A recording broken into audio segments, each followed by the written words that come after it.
नमस्कार दोस्तों, आप सबका स्वागत है आपके अपने YouTube चैनल विकास फिजिकल एजुकेशन स्टडी पर। मैं आपका साथी विकास लगातार खेल व शिक्षा की जानकारी के लिए बना हुआ आपके साथ। तो दोस्तों, हमारी टेस्ट सीरीज चल रही है। हम बेस्ट क्वेश्चन आपको प्रोवाइड करवा रहे हैं जो आपके आगामी परीक्षाओं के लिए आपके लिए बहुत ही मददगार साबित होंगे। भाई, एक बात है, चैनल और भी होंगे लेकिन हम आत्मा से कोई ये नहीं चाहता होगा कि आप सफल हों, लेकिन हम आत्मा से ये चाहते हैं, लोग चाहते हैं भाई, अपना उनकी कुछ स्वार्थपरता होगी, हम ये चाहते हैं आप सफल हो। भाई 5-6 महीने मोह छोड़ दो सब चीज़ों से। अगर पेपर है आगे डीएसएसबी का, यूपीएलटी ग्रेड का, यूकेएलटी ग्रेड का, 5-6 महीने सब चीज़ों से मोह छोड़कर एक ही चीज़ करो, केवल पढ़ाई, आपका जीवन बदल जाएगा। तो दोस्तों, शुरू करते हैं आज का ये सीरीज। गोल्फ की स्टिक को क्या कहा जाता है? गोल्फ की स्टिक को क्या कहा जाता है? बर्डी, कैडी, टी, क्लब। तो आप अपना आंसर लगा लीजिए। गोल्फ की स्टिक को क्या कहा जाता है? क्लब कहा जाता है भाई, क्लब कहा जाता है। जो छड़ी होती है गोल्फ की उसे बर्डी, कैडी, कैडी जो साथ में सामान उठाता है, बर्डी वही ओलों पर कम शॉटों में ओल पार करना, ये बर्डी होती है। Caddie, bogey, lady, iron, bunker, tee, पोट, क्लब, ये सभी शब्दावलियाँ गोल्फ से संबंधित हैं। आपको ये याद रखना है भाई। आगे चलते हैं दोस्तों। कुश्ती में फाइनल में पहुंचने वाले खिलाड़ियों से जो हारते हैं उनका दोबारा राउंड कहलाता है पैसिव। पैसिव होता है भाई रक्षात्मक रवैया कुश्ती में, उसके खिलाफ पॉइंट हो जाता है। फिर अगर वो ज़्यादा देर पैसिव रहता है तो उसे वार्निंग मिलकर और जो टाइम शुरू हो जाता है 30 सेकंड का। अगर 30 सेकंड में जो पैसिव होता है वो पॉइंट नहीं ले पाता तो उसके खिलाफ पॉइंट हो जाता है। सीडिंग वरीयता, वॉक ओवर, यानी कि भाई आप मैट पर नहीं जाते, वो वॉक ओवर होता है। और रिपैचेज, दो दोबारा मुकाबले होते हैं, दोबारा राउंड होते हैं, उन्हें रिपैचेज राउंड कहा जाता है। कुश्ती की अंतर्राष्ट्रीय संस्था फीला की स्थापना 1912 में फेडरेशन द इंटरनेशनल ला लूटे इसे कहा जाता है। और भाई 2014 से इसका नाम यूनाइटेड वर्ल्ड रेसलिंग है। और जो भारतीय रेसलिंग फेडरेशन है 1952 में दिखा रहा है भाई, पहले 1937 दिखाता था आपको ये। भाई कहीं 1952 न मिले तो आपको ऑप्शन में ये याद रखना। और कुश्ती का पहला द्रोणाचार्य बीबी भागवत हैं, बालचंद्र भागवत हैं। और कुश्ती के पहले अर्जुन अवार्डी उदय चंद हैं जो एसआर से संबंध रखते हैं। और कुश्ती की पहली महिला अर्जुन अवार्डी भी भाई गीतिका जाखड़ हैं, आपको ये याद रखना है। आगे चलते हैं दोस्तों। गोल्फ कोर्स में कितने हॉल होते हैं? कितने हॉल होते हैं भाई गोल्फ कोर्स में? 12, 14, 16, 18। आप बताना है आपको, आप अपना आंसर लगा लीजिए। गोल्फ कोर्स में कितने हॉल होते हैं? 18 हॉल होते हैं।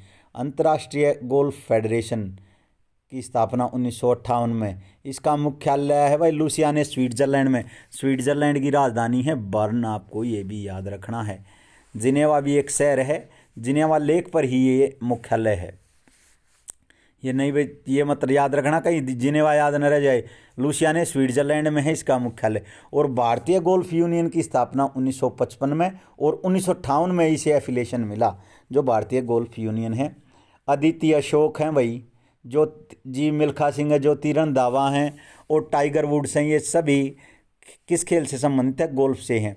और अदिति अशोक को 2020 में गोल्फ के लिए अर्जुन अवार्ड मिला है। किसे भाई? अदिति अशोक को, आपको ये भी याद रखना है। आगे चलते हैं दोस्तों। गोल्फ के एक मैच में खिलाड़ी एक गोल्फ के कितने क्लब बदल सकता है? जो छड़ी होती है कितनी बदल सकता है? 12, 14, 16, 18। तो इसका जो राइट आंसर है 14 छड़ियाँ बदल सकता है भाई। आपको गोल्फ के बारे में मैंने बता दिया। Caddie, bogey, lady, iron, bunker, tee, पोट, ये शब्दावलियाँ गोल्फ से हैं, आपको ये याद रखना है। और भाई जी मिल्खा, आदित्य अशोक जो तीरंदावा, और टाइगर वुड्स यूएसए के खिलाड़ी हैं जो महान खिलाड़ी हैं गोल्फ के, आपको ये भी याद रखना है। पीजीए टूर का संबंध गोल्फ से है, ये प्रतियोगिता है पीजीए टूर। आगे चलते हैं दोस्तों। स्नूकर स्नूकर खेल किस गेंद से शुरू होता है? भाई बिलियर्ड्स और स्नूकर दो तरह के ये जो बिलियर्ड्स के टाइप हैं, तो आपको बताना रेड, वाइट, येलो, पिंक। तो स्नूकर होता है वाइट से और बिलियर्ड्स होता है, बिलियर्ड्स किससे है भाई? बिलियर्ड्स है रेड बॉल से शुरू होता है बिलियर्ड्स, और वाइट बॉल से स्नूकर शुरू होता है। आपको ये याद रखना है। क्यू, पॉट, ये शब्दावलियाँ भाई बिलियर्ड्स या स्नूकर से हैं, और आपको ये गीत सेठी का संबंध किससे है भाई? बिलियर्ड या स्नूकर से है। गीत सेठी का संबंध देश के प्रतिष्ठित खिलाड़ी हैं। आगे चलते हैं दोस्तों। ग्लेनाइड फोसा हमारे शरीर में कहाँ होती है? कंधे में, कूल्हे में, कमर में, कान में। तो इसका जो राइट आंसर है वो क्या है भाई? इसका जो राइट आंसर है वो है कंधे में। गेंद गट्टा जोड़, गेंद गट्टा जोड़ होता है भाई, ये ऐसे होता है और ये ऐसे, इसमें ये होती है ह्यूमरस हड्डी का जो एक सिरा है जो वो घुसा होता है ग्लाइडिंग फोसा में। आपको ये याद रखना है। और यह कौन सा जॉइंट है? बॉल एंड सॉकेट जॉइंट है। आपको ये भी याद रखना, बॉल एंड सॉकेट जॉइंट है। और प्रोट्रैक्शन और रिट्रैक्शन गतिविधियां कंधे में होती हैं। आपको ये भी याद रखना है भाई, ये प्रोट्रैक्शन और रिट्रैक्शन क्रियाएं कहाँ होती हैं? कंधे में। ये जो 2015 में टीजीटी स्क्रीनिंग हुआ था हरियाणा में, उसमें आया था ये। आगे चलते हैं दोस्तों। अगला क्वेश्चन है, सबसे बड़ी पेल्विक बोन, सबसे बड़ी पेल्विक बोन कौन सी हड्डी होती है भाई? कौन सी होती है? इस्चियम, लुटेनियम, इलियम, डुडोनियम। तो सबसे बड़ी जो हड्डी है वो कौन सी है भाई? Pelvic bone. जो हमारे कूल्हे की जो हड्डियां हैं, हमारे कमर से नीचे की, उन्हें पेल्विक बोन बोला जाता है। जिसमें हमारे दोनों थाई के ऊपर, ये कूल्हे के साइड में निकली हुई होती हैं, यही होती है इलियम बोन। ये सबसे बड़ी हड्डी है। ये भी हड्डियाँ पेल्विक बोन है। इस्चियम भी पेल्विक बोन है। और इलियम, जुजोनियम, डुडोनियम, इलियम, ये भाई हमारी आंत का पार्ट है। आंत का पार्ट है डुडोनियम। डुडोनियम, जुजोनियम, इलियम। इलियम भाई एक पार्ट भी है आंत का, ये भी याद रखना। और इलियम हड्डी भी है, आपको ये भी याद रखना है। यूजोनियम, डुडोनियम, इलियम ये आंत के भी पार्ट है और आंतों का अध्ययन गैस्ट्रोंटोलॉजी कहलाता है। आपको ये भी याद रखना है। आगे चलते हैं दोस्तों। पश्च मस्तिष्क, पश्च मस्तिष्क में के कितने भाग होते हैं? जो हमारा पश्च मस्तिष्क है उसके कितने भाग होते हैं? आप अपना राइट आंसर बता। पश्च मस्तिष्क के कितने भाग होते हैं? पश्च मस्तिष्क के भाई ऑप्शन आपके 2, 3, 4, 6। तो इसका जो राइट आंसर है, जो पिछला ब्रेन है उसके 3 पार्ट होते हैं। Pons, medulla oblongata. Medulla oblongata क्या करता है भाई? जो उल्टी वगैरह, श्वसन दाब वगैरह को नियंत्रित करता है। और मेडुला ओब्लोंगेटा का जो भाग है वो दुरार्ग जो संधि है नीचे से हमारी जो रीढ़ की जाती है, ऊपर जो जुड़ी होती है मस्तिष्क से, वो मेडुला ओब्लोंगेटा है। और तीसरा सेरेब्रम। वो उस फिल्म देखी आपने क्रांतिवीर, उसमें नहीं कहता है यहाँ मत मार छोटा दिमाग होता है, तो ये मस्तिष्क वही छोटा दिमाग है। शायद नाना पाटेकर की मूवी है। आगे चलते हैं दोस्तों। अगला क्वेश्चन है, ज़ैगोमाइटिक बोन चेहरे का कौन सा हिस्सा बनाती है? आँखों के नीचे का भाग, नाक के रोम छिद्र, तालू, मुंह की छत। फेशियल बोन है ज़ैगोमाइटिक। तो यह कौन सा हिस्सा बनाती है? यह हमारे आँख वाला भाग बनाती है, आँख के नीचे वाला भाग। और फेस में कितनी हड्डियाँ होती हैं? फेस में 14 हड्डियाँ होती हैं भाई। और 8 हमारी खोपड़ी में। शकल में कितनी है? 8 हड्डियाँ इसका खोपड़ी में, और 3 इस कान में है, और 3 इस कान में। आपको ये भी याद रखना है। वो स्टेप जो सबसे छोटी हड्डी है वो कहाँ होती है? कान में होती है। आगे चलते हैं दोस्तों। इनमें से कौन सा स्टर्मन हड्डी का भाग नहीं है? स्टर्मन हड्डी कहाँ होती है भाई? यह चेस्ट में होती है, बीच में चेस्ट में स्टर्नमन हड्डी होती है जिससे 24 की 24 पसलियाँ जुड़ी होती हैं। तो इनमें कौन सा भाग नहीं है भाई, इसका कौन सा भाग नहीं है? मैनुब्रम, बॉडी, सिग्मॉइड, ये काइकस। तो ये जो तीनों भाग हैं ये स्टर्नमन हड्डी के हैं। मैनुब्रम ऊपर होता है, बॉडी इसका सबसे बड़ा पार्ट है और साइफॉइड इसका सबसे छोटा। और यहाँ पर एक योजक है, आपको उस योजक का नाम बताना है भाई। आपके लिए क्वेश्चन दे रहा हूँ, मैनुब्रम और बॉडी जो स्टर्नमन हड्डी के पार्ट हैं उनके बीच में एक योजक है, उसका नाम आपको बताना है। तो स्टर्नमन हड्डी का भाग नहीं है, काइकस है, जो काइकस बोन है ये हमारी रीढ़ का भाग है। आपको ये याद रखना। और रीढ़ में कितनी वर्टिब्रा होती हैं? 33 वर्टिब्रा होती हैं और आगे चल के 27 रह जाती हैं। आपको ये याद रखना।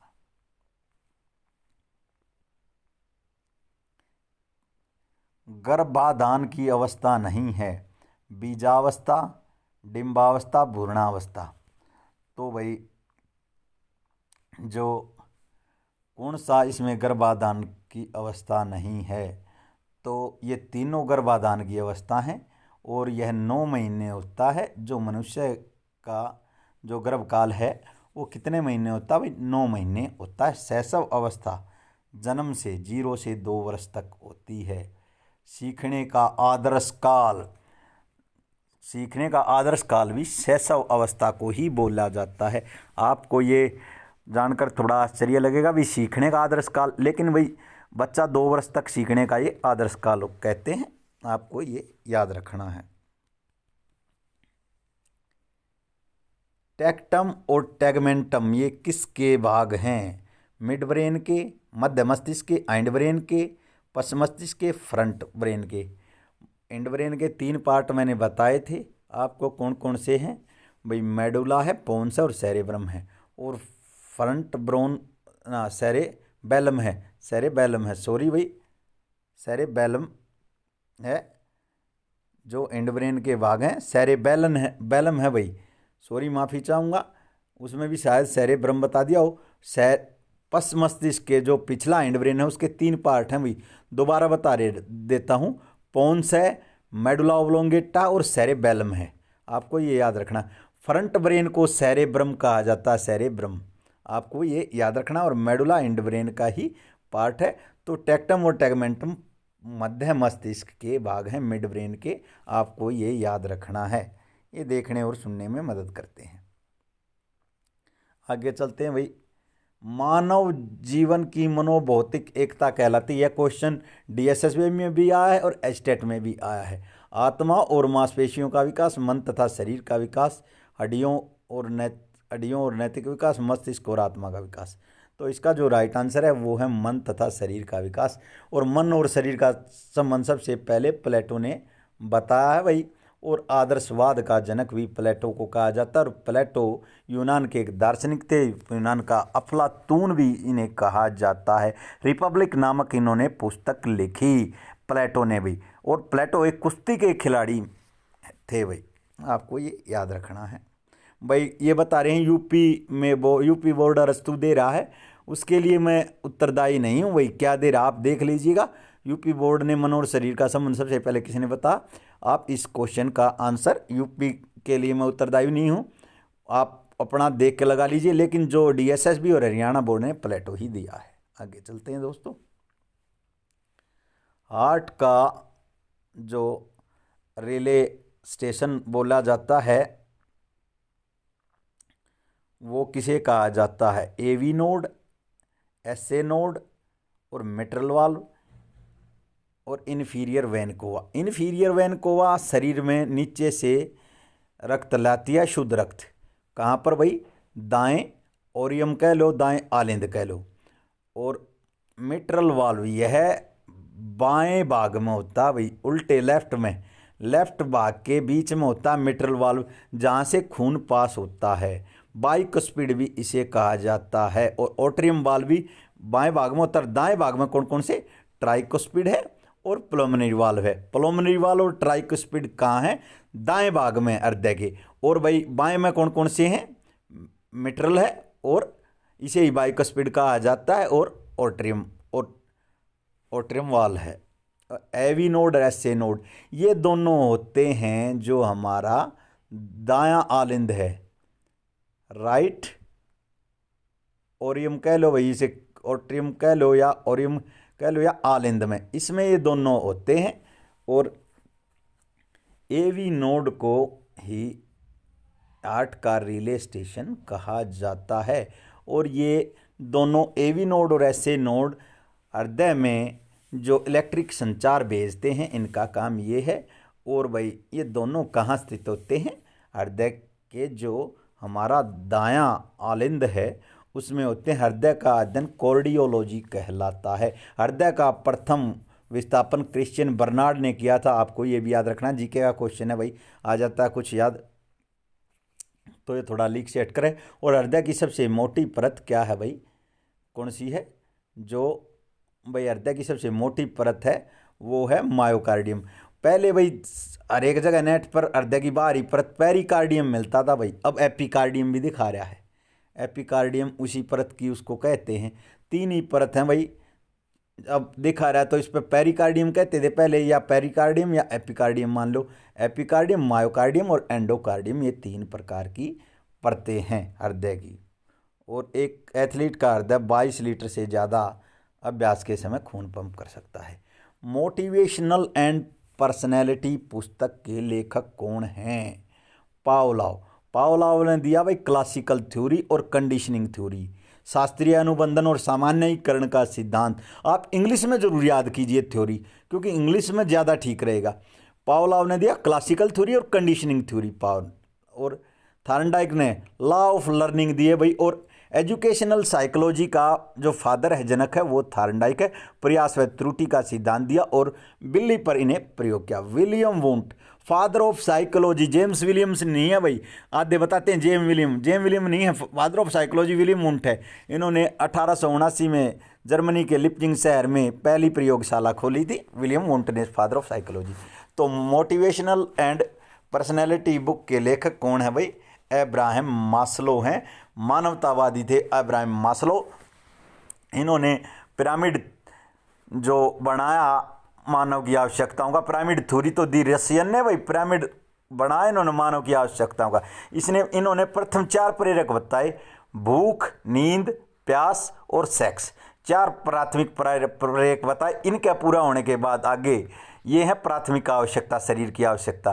फिर भाई सुरक्षा की, कि भी आज का तो भोजन हो गया, कल का भोजन सुरक्षा की होगी तो वो सोचता भी कोई प्यार करने वाला भी हो, स्नेह की आवश्यकता, वो भी मिल गया। उसके बाद सोचता है सम्मान की आवश्यकता, तू बहुत बड़ा बन जा।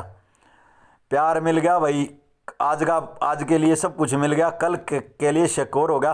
फिर सोचता समाज में तेरा सम्मान हो, बहुत बड़ा बन जाए। आखिर में आत्म सिद्धि, इनको सभी को छोड़कर आत्मा अंतिम परमात्मा को ही पाना चाहेगा, जीव उसी में विलीन होना चाहता है। आगे चलते हैं।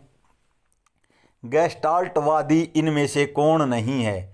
गेस्टाल्टवाद को लर इनसाइट थ्योरी दी गई, अंतर्दृष्टि का सिद्धांत दिया व्लादिमीर कोफका। ये जो तीनों हैं ये गेस्टाल्टवादी थे। और प्लेटो आदर्शवाद का जनक है, आइडियलिज्म का आदर्शवाद। प्लेटो कहाँ के निवासी थे भाई? प्लेटो थे यूनान के। प्लेटो का गुरु कौन थे भाई? सुकरात के शिष्य प्लेटो के अरस्तु के शिष्य सिकंदर महान, जिन्होंने 326 ईसा पूर्व भारत पर आक्रमण किया। मकदूनिया के शासक फिलिप का पुत्र था। उन्होंने 326 ईसा पूर्व भारत पर आक्रमण किया। पोरस के साथ उनका वितिस्ता यानी कि झेलम नदी पर युद्ध हुआ, जिसे आइडेस्पीज का युद्ध भी कहा जाता है। पोरस के शरीर पर बहुत घाव थे। पोरस को बंदी बना लिया भाई इसने। जो सिकंदर महान था, बोला तेरे साथ कैसा व्यवहार किया जाए? तो उसने बोला जो एक राजा हारे हुए राजा के साथ करता वैसा ही व्यवहार मेरे साथ किया जाए। झेलम का पूरा नाम वितिस्ता है। और भाई उसने उनसे मित्रता कर ली और निकैया नामक नगर अपनी मित्रता के नाम पर बसा, और वो केफला अपने घोड़े के नाम पर। थोड़ा सा चलो भाई, ये हम थोड़ा सा विषयांतर हो गए। बुद्धि का बहुकारक सिद्धांत, मल्टी फैक्टर थ्योरी, ये याद रखना भाई, मल्टी फैक्टर थ्योरी। हिंदी में थोड़ा सा बिचड़ोगे। बहुबुद्धि का सिद्ध थार्नडाइक ने क्या दिया भाई, लॉ ऑफ लर्निंग दिए। और एजुकेशनल साइकोलॉजी का पितामह प्रयास व त्रुटि का सिद्धांत दिया। और भाई जो ग्रुप फैक्टर थ्योरी किसने दी, ग्रुप फैक्टर थ्योरी दी थार्नडाइक ने। स्पीयरमैन ने बुद्धि का द्विकारक और त्रिकारक सिद्धांत दिया। द्विकारक और त्रिकारक सिद्धांत किसने दिया। और बहुबुद्धि का सिद्धांत दिया गार्डनर ने। और थ्रस्टन ने क्या दिया भाई, मल्टी फैक्टर थ्योरी। और ग्रुप फैक्टर थ्योरी किसने दी भाई, ग्रुप फैक्टर थ्योरी दी थार्नडाइक ने। आपको ये इंग्लिश में थोड़ा सा, इंग्लिश में ज़्यादा याद करोगे। आगे जो हमारे आगामी परीक्षाएं उनके लिए एक सीरीज बनाऊंगा, कम से कम मैं 50 से ऊपर क्वेश्चन डालूंगा, स्पेशली जो यूकेएलटी ग्रेड में आएंगे, जो इसमें मनोविज्ञान में आ सकते हैं, साइकोलॉजी और बाल शिक्षण में। और वे क्वेश्चन यूपीएलटी ग्रेड के लिए और डीएसएसबी के लिए भी बहुत ही मायने रखेंगे, क्योंकि डीएसएसबी में पिछली बार 8 क्वेश्चन तो एक ही पेज पर दिए गए थे साइकोलॉजी से, जिसमें थ्योरी और प्रिंसिपल पूछे गए थे। आगे चलते हैं दोस्तों। खेलो इंडिया यूनिवर्सिटी गेम्स 2020 में कितने खेल थे, 15, 16, 17, 18। तो इसका जो राइट आंसर है वो है 18। ये कहाँ हुए भाई, उड़ीसा भुवनेश्वर में हुए। भुवनेश्वर कलिंगा एक इंस्टीट्यूट है उसमें हुए। कलिंग क्या था भाई, कलिंग एक राज्य था पुराना, अशोक के टाइम में, जो हाथियों के लिए प्रसिद्ध था। तोसली इसकी राजधानी थी। और ये बताया जाता है 261 ईसा पूर्व अशोक ने, भाई मौर्य भी हमारे बहुत स्टूडेंट हैं मौर्य, उनका इतिहास तो बहुत गौरवमयी है भाई। मौर्य ने, अशोक मौर्य ने इस पर 261 ईसा पूर्व आक्रमण किया और 1.5 लाख लोगों को मौत के घाट उतार दिया। उसके बाद उसकी रानी जो कौरवकी, जिससे वो सबसे अधिक प्रेम करता था, 5 रानियां थी अशोक की, और वही उसने उससे दुखी होकर फिर उपगुप्त से शिक्षा लेकर वो बौद्ध बन गए। अपने पुत्र महेंद्र और संघमित्रा को बौद्ध धर्म का प्रचार करने के लिए श्रीलंका भेजा। कुणाल अशोक का उत्तराधिकारी था। और वही इन मौर्य वंश के संस्थापक चंद्रगुप्त मौर्य 320 या 22 ईसा पूर्व। आपको ये याद रखना। थोड़ा सा विषयांतर हो जाते हैं भाई बताते, ताकि आपको आने वाली जो परीक्षा है डीएसएसबी की, उसके लिए भी कुछ जानकारी मिल जाए। आगे चलते हैं भाई। पेन हेनरिक लिंग। पेन हेनरिक लिंग कौन थे भाई, पेन हेनरिक लिंग है स्वीडन में शारीरिक शिक्षा का पितामह। स्वीडन में शारीरिक शिक्षा का पितामह और मसाज का भी पितामह कौन है भाई, मसाज के जनक भी पेन हेनरिक लिंग है और स्वीडन में शारीरिक शिक्षा का पितामह। तो इन्होंने भाई जिम्नास्टिक को कितने भागों में बांटा, इन्होंने 4 भागों में बांटा भाई जिम्नास्टिक को। सैनिक शिक्षा भाई, कलात्मक शिक्षा, कलात्मक जिम्नास्टिक और सैनिक जिम्नास्टिक, स्वास्थ्य के लिए जिम्नास्टिक, और एक और है भाई, आपको ये चारों पढ़ने हैं भाई। जो पेन हेनरिक लिंग ने जिम्नास्टिक को 4 भागों में बांटा था भाई, स्वास्थ्य के लिए और भाई कलात्मक जिम्नास्टिक, और आपको ये 3-4 भागों में इन्होंने 3-4 भाग बताए थे पेन हेनरिक लिंग ने। इन आपको कमेंट में ही बता देना है थोड़ा सा भाई, मैं गलत बताने से तो अच्छा है भाई। स्वास्थ्य के लिए जिम्नास्टिक और कलात्मक जिम्नास्टिक और सैनिक और शिक्षक, ये 4 ही दिए थे भाई। ये 4 दिए थे, शिक्षक जिम्नास्टिक, सैनिक जिम्नास्टिक, कलात्मक जिम्नास्टिक और स्वास्थ्य के लिए जिम्नास्टिक। ये 4 भाई, थोड़ा सा एक आध चीज़ दिमाग से हो जाती है स्लिप। तो ये 4 जिम्नास्टिक को 4 भागों में बांटा था। आपको बताना भाई पेन हेनरिक लिंग ने कौन सी पुस्तक लिखी। आपको ये भी कमेंट में 2 उत्तर हो गए भाई, 2 आपसे सवाल हो गए हैं आज की वीडियो में। एक तो जो हमारी स्टमन हड्डी के जो ऊपरी भाग है और उसका बिचला भाग है बॉडी, उसका जो योजक है वो बताना है, और पेन हेनरिक लिंग ने कौन सी पुस्तक लिखी ये बताना है। इन्होंने 4 भागों में बांटा जिम्नास्टिक को, शिक्षा के लिए, शिक्षक के लिए जिम्नास्टिक, कलात्मक जिम्नास्टिक, स्वास्थ्य के लिए जिम्नास्टिक और सैनिक जिम्नास्टिक। आगे चलते हैं दोस्तों। अगला क्वेश्चन है कुश्ती के लिए 2020 में द्रोणाचार्य अवार्ड किसे मिला भाई। एक क्वेश्चन बहुत बार आया है। बीबी भागवत कुश्ती के प्रथम द्रोणाचार्य अवार्डी हैं बीबी भागवत। आपको याद रखना, यूपीएलटी ग्रेड में भी, हरियाणा में भी, डीएसएसबी में भी बहुत बार क्वेश्चन आया है। और कुश्ती सबसे पुराना खेल क्या है भाई?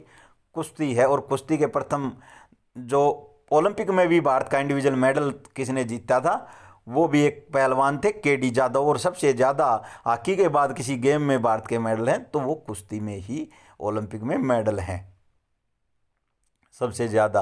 भाई अभिनव बिंद्रा, विजय कुमार, राज्यवर्धन सिंह राठौड़ और गगन नारंग, इन्होंने जीते हैं 4 मेडल। और कुश्ती में भारत ने जीते हैं केडी जादव ने 1952 में एलेंस्की ओलंपिक में फ्लाईवेट में कांस्य पदक, सुशील कुमार ने 66 में, 2008 में और 2012 ओलंपिक में कांस्य, एक बार कांस्य एक बार 12 में रजत पदक।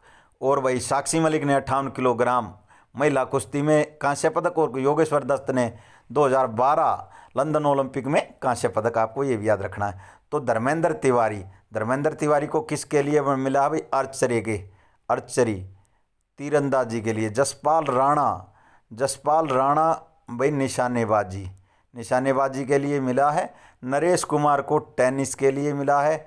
और श्री ओम प्रकाश दहिया को किसके लिए मिला भाई? कुश्ती के लिए मिला है। मेरे गुरुजी हैं भाई, मैं इनका जीवन भर आभारी रहूँगा, मेरे गुरु हैं ये। तनविश की बेलरी गुरु अमृत की खान, शीश दिए सतगुरु मिले तो भी सस्ता मान। तो भाई मेरे गुरुजी को ही मिला है, आप ये याद रखना। श्री ओपी दहिया खरखोदा के पास गांव है इनका, रोहना। और आजीवन इन्होंने कुश्ती को दिया है और 200 से अधिक इंटरनेशनल प्लेयर दिए। तो दोस्तों आज क्या हमारा यह सीरीज यहीं समाप्त होता। लगातार हमारे साथ बने रहिए। जय हिंद, जय भारत।